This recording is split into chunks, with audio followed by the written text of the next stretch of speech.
바울이 말하는 우리의 신분이라는 제목으로 함께 말씀을 나누기 원합니다. 우리 사랑하는 성도 여러분, 여러분들 중 살면서 갈등이 없었던 분이 계십니까? 갈등은 누구에게나 존재하는 것입니다. 그렇다면 갈등 중에 누군가를 비판해 보신 적이 있으십니까? 갈등이 일어나는 공간의 범위를 제한해서 질문을 드려보려 합니다. 여러분들은 교회 안에서 누군가를 비판해 보신 적이 있으십니까? 목사님, 장로님, 권사님, 집사님, 주일학교 교사 선생님, 아니면 다른 어떤 성도분들과 갈등하며 비판하신 적이 있으십니까? 교회 공동체 안에서 함께하는 여러 동역자들과 오늘도 갈등을 겪고 계시지는 않으신가요? 오늘 말씀인 로마서, 로마 교회를 향한 편지를 기록한 바울은 로마 교회의 소식을 듣게 됩니다. 그것은 로마 교회 안에서 유대 그리스도인들과 이방 그리스도인들 사이에 여러 문제로 서로 갈등하고 있다는 소식이었습니다. 소식을 전해 들은 바울은 그런 그들에게 여러 문제에 대해서 자신의 말을 전하기 위해 편지를 씁니다. 오늘 본문은 그 편지 속 논란이 되는 여러 문제들 중 몇 가지를 다루고 있습니다. 1, 2절을 함께 살펴볼까요? 제가 읽어드리겠습니다. 믿음이 연약한 자를 너희가 받되 그의 의견을 비판하지 말라. 어떤 사람은 모든 것을 먹을 만한 믿음이 있고 믿음이 연약한 자는 채소만 먹느니라. 당시 로마 교회는 유대 그리스도인들과 이방 그리스도인들이 함께 공존해 있었습니다. 그런데 유대 그리스도인과 이방 그리스도인이 예수 그리스도에 대한 신앙을 서로 다른 문화적 방법으로 표현했다는 것입니다. 그런 그들의 다른 표현 방법에서 갈등이 발생하기 시작했습니다. 우상에게 드려지는 음식을 절대로 먹지 않아야 한다고 말하는 유대 이방인들과 그것에 대해 개의치 않는 이방 그리스도인들의 입장 차이 때문이었습니다. 하지만 갈등 속 문제는 서로의 힘의 균형이 동일하지 않았고 이방 그리스도인들이 수적 우위에 있었기 때문에 심화되기 시작합니다. 이것에서 로마 교회의 갈등이 있었습니다. 바울은 오늘 본문에서 다소 적은 유대 그리스도인들을 믿음이 연약한 자로 표현합니다. 왜냐하면 그리스도에 대한 자기들의 믿음이 구약 혹은 유대교의 어떤 제사 규례들로부터 해방을 암시한다는 진리를 받아들이지 못했기 때문입니다. 하지만 바울은 기독교 신앙에 대하여 틀렸다 말할 수 없는 이 두 문화적 표현 사이에서 갈등을 겪고 있는 그들이 완전한 친교를 맺기 바랬습니다. 바울은 문제 해결에 있어 이러한 문제들에 관해 각자의 견해를 계속 개진하여 말다툼하고 상호 비난을 일으킨다면 그들 사이의 교제는 일어날 수 없음을 너무나 잘 알고 있었습니다. 그렇기에 본문의 바울은 논란이 되는 문제들을 직접적으로 언급하며 답하고 있습니다. 첫 번째 바울이 말하는 해답은 우리 모두의 신분이 하나님께서 받으신 종이라는 사실입니다. 첫 번째 해답은 우리 모두의 신분이 하나님께서 받으신 종이라는 사실입니다. 3절과 4절 제가 읽어드리겠습니다. 먹는 자는 먹지 않는 자를 업신여기지 말고 먹는 자는 먹는 자를 비판하지 말라. 이는 하나님이 그를 받으셨음이라. 남의 하인을 비판하는 너는 누구냐? 그가 서 있는 것이나 넘어지는 것이 자기 주인에게 있음에 그가 세움을 받으리니 이는 그를 세우시는 권능이 주께 있음이라. 바울이 앞서 믿음이 연약하고 강한 자를 구분했지만 양쪽 모두의 잘못이 있음을 바울은 잘 알고 있었습니다. 그렇기에 분쟁의 양 당사자를 꾸짖습니다. 상대방을 더 이상 비판하지 말라고 말하고 있는 것입니다. 그는 그 이유를 이렇게 이야기합니다. 먹는 자이거나 먹지 않는 자이거나 모두 하나님께서 그를 받으셨다 이야기합니다. 이어지는 4절에 바울은 남의 하인, 이들을 남의 하인으로 표현합니다. 하인은 어떤 사람입니까? 하인은 누군가의 종입니다. 누군가, 즉 주인이 있는 사람이라는 뜻이죠. 바로 하나님이 받은 자, 우리 모두가 하나님의 종임을 이야기하고 있습니다. 바울이 말하는 두 번째 해답은 우리 모두가 주를 위하여 사는 종이라는 것입니다. 5절, 6절 또 한번 제가 읽어드리겠습니다. 어떤 사람은 이 날을 저 날보다 낮게 여기고 어떤 사람은 모든 날을 같게 여기나니 각각 자기 마음으로 확정할지니라. 나를 중히 여기는 자도 주를 위하여 중히 여기고 먹는 자도 주를 위하여 먹으니 이는 하나님께 감사하며 먹지 않는 자도 주를 위하여 먹지 아니하며 하나님께 감사하느니라. 바울이 또 다른 논란이 되는 문제인 절기를 지키는 것에 대하여 이야기합니다. 어떤 이들은 유대교 배경 때문에 안식일을 포함한 유대인의 절기들을 계속 지켰습니다. 어떤 날들을 금식일로 정하거나 안식일을 지키는 것이 주를 영화롭게 하는 것이라 믿었기 때문입니다. 하지만 반면에 어떤 이들은 어떤 날을 다른 날과 다르게 여기지 않았습니다. 모든 날이 주의 날로 여겼습니다. 무엇이고 가리지 않고 먹는 신자들도 있었습니다. 서로 다르지만 그들의 각자의 습관이 주를 영화롭게 하고자 하는 마음을 동기로 삼은 것입니다. 이에 대해 바울은 모든 날이 각자의 마음으로 결정할 수 있으며 거기에 참여하든 참여하지 않든 모든 날이 주를 위하여 보내는 날임을 종의 목적성을 이야기합니다. 오늘날 우리의 상황에 적용해 본다면 무엇이 있을까요? 바쁜 현대 사회에 교회 봉사를 위해 전도하기 위해 시간 내는 것이 참 쉽지 않습니다. 그런데 일주일에 딱 하루만 자유로운 두 성도가 있다고 가정해 봅시다. 한 명은 어느 것보다 복음 전하는 것이 우선이라고 생각하는, 그렇기에 온전히 그 하루를 전도하는 데 사용합니다. 한 명은 교회를 위하여 봉사하는 것이 자신이 할 수 있는 가장 귀한 일로 여깁니다. 하루를 교회를 청소하고 봉사하는 데 사용합니다. 여러분, 과연 이 두 사람이 서로가 서로를 비난할 수 있을까요? 너 왜 전도 안 하니? 너 왜 봉사 안 하니? 우리는 다 주를 위하여 사는 주님의 종들입니다. 비록 그 행동들이 자신의 도덕적 가치에 맞지 않는다 할지라도 그것이 주를 위하여 행하는 것이라면 우리는 비판할 것이 아니라 그것을 선한 것으로 보아야 합니다. 미국 장로교회 목사이자 20세기 최고의 기독교 지성인이라고 불리는 프랜시스 셰퍼 목사님이 계십니다. 그분이 타인을 판단하고 지키는 기준에 대하여 한 가지 예화를 남깁니다. 제가 부족하지만 그 예화를 좀 전해드리려고 합니다. 사람이 태어날 때 목에 녹음기를 달고 나온다고 잠시 가정해 봅시다. 그리고 그 녹음기는 도덕적 판단을 할 때만 작동한다고 상상해 봅시다. 미적 판단 같은 것들은 기록되지 않고 오직 도덕적 판단만 빠지지 않고 기록되는 녹음기입니다. 인간이 한평생에 걸쳐 진정한 도덕적 동기가 낱낱이 녹음기에 기록될 것입니다.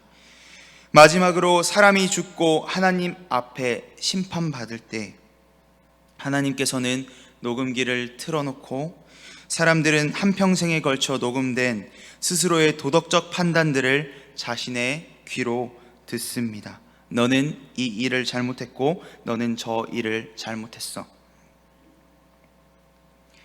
할 것입니다. 수많은 도덕적 판단들이 쏟아져 나오고 하나님께서는 그것들을 다 들으시고 돌아서서 너 자신의 말을 근거로 해서 너는 그러한 도덕적 기준을 지켜왔는가 물으십니다. 그러자 모든 사람들은 침묵합니다. 이 세상의 어떤 사람도 타인을 구속하려 했던 자신의 도덕적 기준을 지키지 못했기 때문입니다. 따라서 하나님께서는 내가 너희의 도덕적 진술들, 너희들이 타인을 구속하고 비난하는 데에 기준을 삼았던 그 판단들을 따라 너희를 심판할 것이다. 비록 그것들이 당연한 도덕적 진술보다 못할지라도 상관치 않겠다. 너희들은 죄책이 있는가 없는가 라고 말씀하십니다. 목소리를 높일 자 하나님 앞에서 아무도 없을 것입니다. 온 세상이 완전히 공의로우신 하나님 앞에서 철저하게 유죄 판결을 받을 것입니다. 왜냐하면 그들이 몰랐던 것에 따라 심판을 받게 되는 것이 아니라 그들이 타인을 판단하고 스스로는 지키지 못했던 것에 따라 판결받을 것이기 때문입니다. 그러므로 모든 인간은 참으로 나는 유죄이다 말할 수밖에 없을 것입니다. 사랑하는 성도 여러분, 우리 모두는 공의로우신 하나님 앞에서 떳떳할 수 없는 사람들입니다. 그리고 우리 모두는 하나님의 종입니다. 우리는 오직 주를 위하여 사는 자들이죠. 그렇기에 비록 나의 도덕적 판단에 틀려 보일지라도 주를 위하여 하는 일에는 비판할 것이 아닌 선한 것으로 그들의 일을 보아야 합니다. 앞서 바울이 이야기하는 바가 무엇입니까? 다시 정리하면 이렇습니다.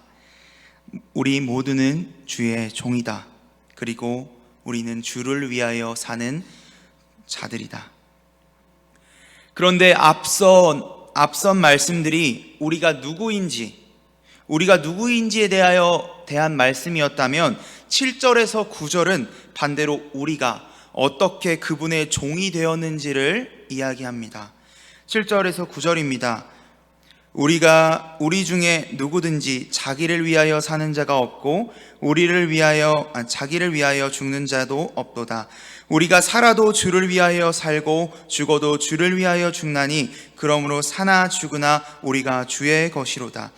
이를 위하여 그리스도께서 죽었다가 다시 살아나셨으니 곧 죽은 자와 산 자의 주가 되려 하심이라.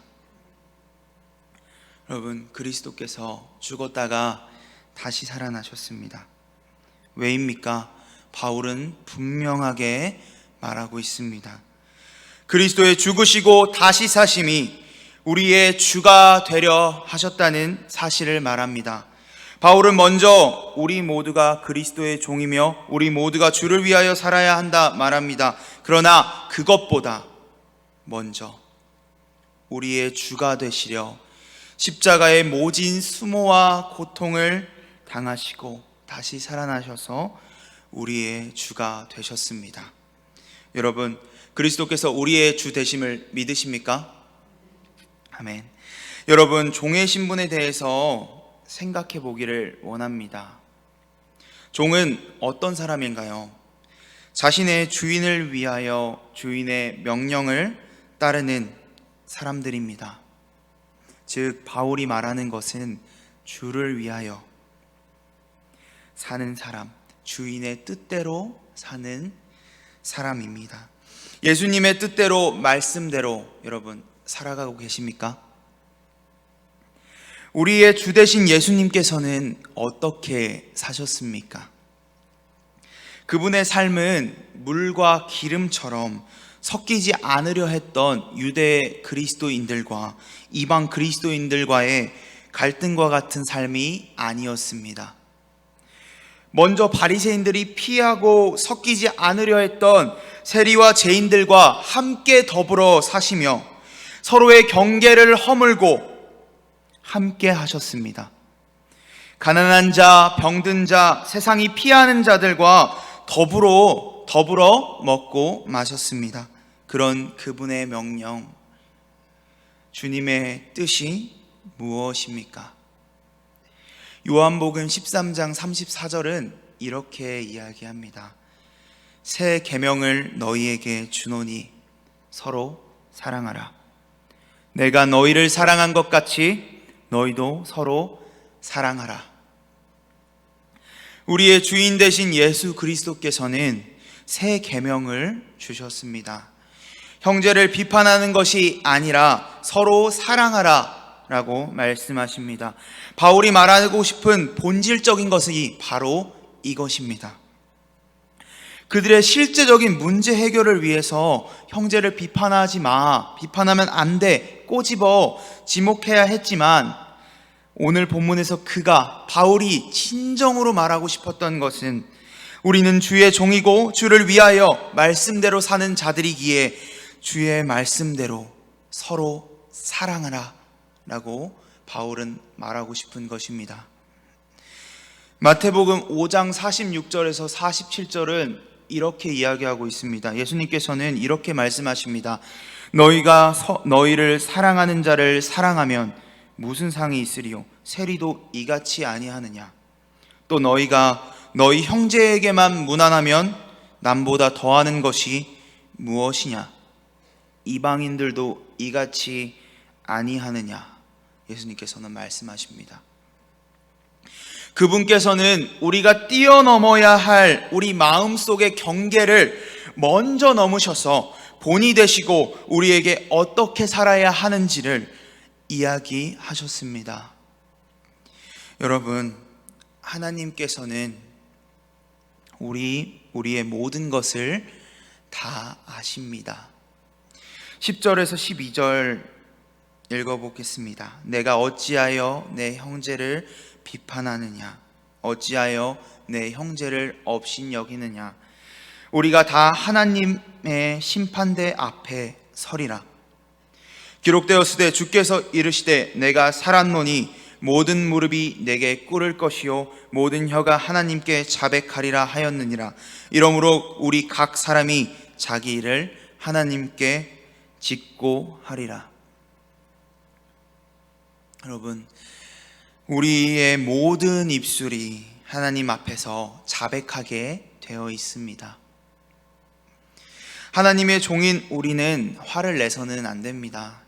저도 잘 하지 못하는데요. 왜냐하면 하나님의 일을 하면서 혈기를 내면 하나님을 가리기 때문에 그렇습니다.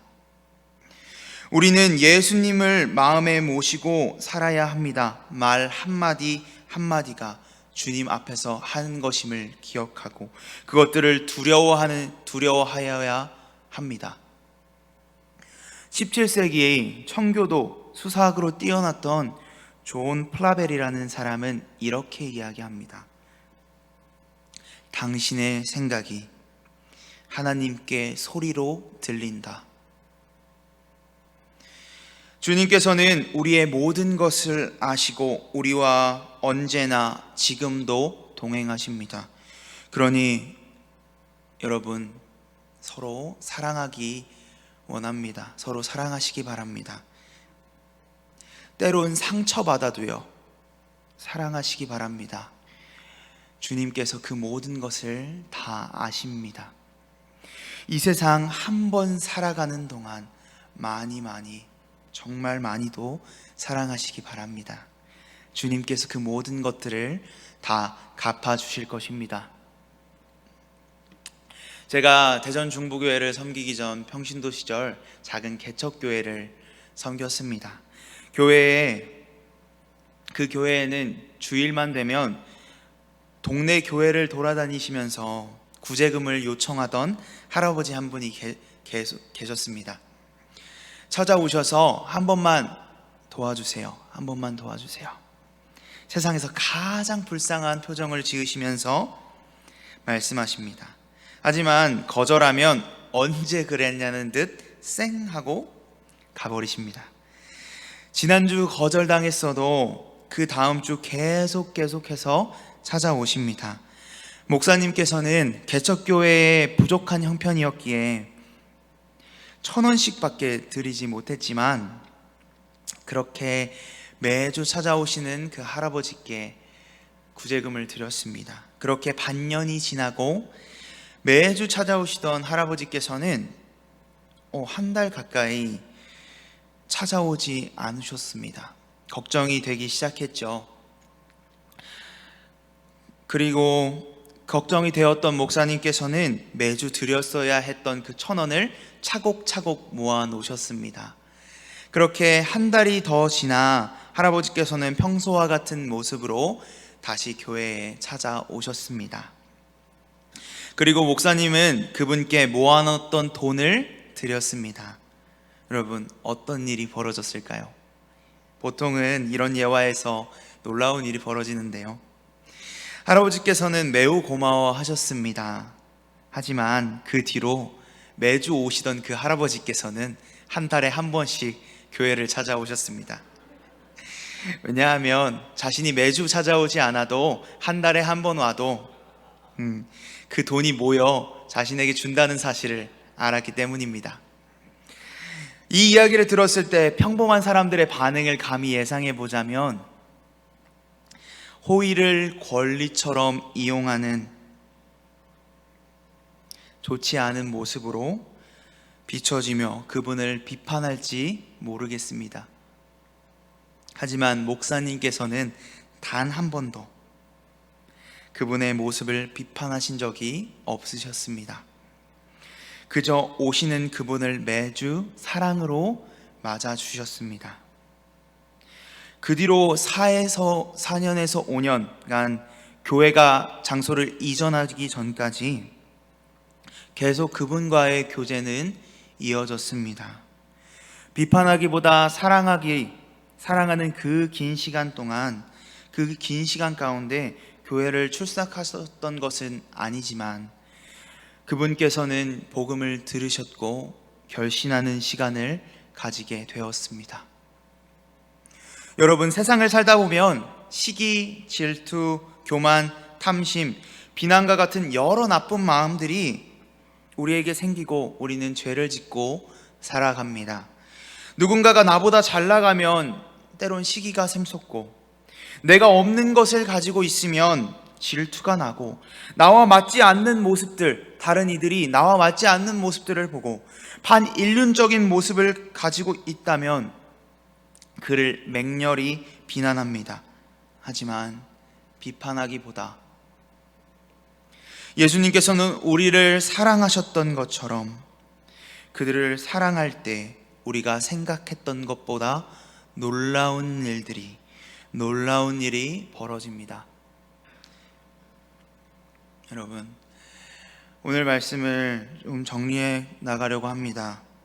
바울은 유대 그리스도인과 이방 그리스도인들이 혼재되어 있으며 서로를 비판하고 갈등하는 로마 교회에 편지를 남깁니다.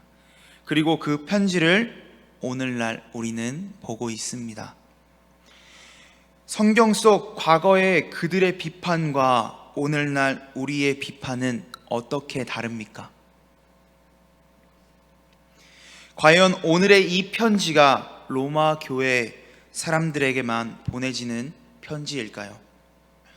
오늘 우리 교회의 문제는 없습니까? 우리 교회의 다툼은 없습니까? 더 많은 문제가 있었으면 있었지 적지는 않을 것입니다. 왜냐하면 오늘날 교회는 수많은 직업, 수많은 지역에서 수많은 문화를 가지고 다양한 사람들이 모이는 곳이기 때문입니다. 그렇다면 오늘날 우리의 비판은 무엇이 있습니까? 함께 생각해 보면 좋겠습니다. 바울이 쓴 오늘의 로마서는 예수 그리스도의 사랑을 알고 그 사랑을 실천할 수 있는 우리에게 이야기하고 있습니다. 그는 우리 본문의 다음 장인 15장에서 그의 진의를 이야기하고 있습니다. 로마서 15장 7절 말씀입니다. 우리 오늘 15장 7절을 한번 같이 읽어봤으면 좋겠는데요. 네, 제가 읽어드리겠습니다. 그러므로 그리스도께서 우리를 받아 하나님께 영광을 돌리심과 같이 너희도 서로 받으라. 우리 한번 같이 다시 한번 읽어볼까요? 시작. 그러므로 그리스도께서 우리를 받아 하나님께 영광을 돌리심과 같이 너희도 서로 받으라. 서로 받으라. 서로 사랑하라 라고 이야기합니다. 여러분, 어떤 모습으로 사랑하라고 이야기하고 있습니까? 그리스도께서 우리를 받아 하나님께 영광을 돌리심과 같이, 우리의 주인 되신 예수 그리스도께서 사랑하셨듯이 그 길이 비록 힘들겠지만 그가 우리를 사랑하셨고 어떤 것에서도 우리를 그리스도의 사랑 안에서 끊을 수 없음을 믿으며 한평생 서로 사랑하는 우리 모두, 우리 대전 중부교회 성도님들 되시길 주님의 이름으로 소원합니다. 아멘. 기도하겠습니다. 하나님 아버지, 오늘 부족한 입술로 말씀을 전하였지만 주님 이곳에 함께 하셔서 우리의 한 사람도 소외되지 아니하고 우리의 마음속에 예수님처럼, 예수님이 서로의 경계를 허물고 먼저 찾아가 우리의 본이 되시며 사랑하셨던 것처럼 우리에게도 내 이웃을 내 몸과 같이 사랑할 수 있는 마음을 허락하여 주시옵소서. 말씀을 들음에서 끝나는 것이 아니라, 아는 것에서 그치는 것이 아니라 알물 넘어 삶으로 살아가는 우리 모두가 될 수 있도록 주님, 우리의 삶을 붙들어 주시옵소서. 항상 기억하며 주님께 영광을 올려드리는 우리 모두가 되기를 소망합니다. 감사하오며 사랑이 많으신 우리 주 예수님의 이름으로 기도드렸습니다. 아멘.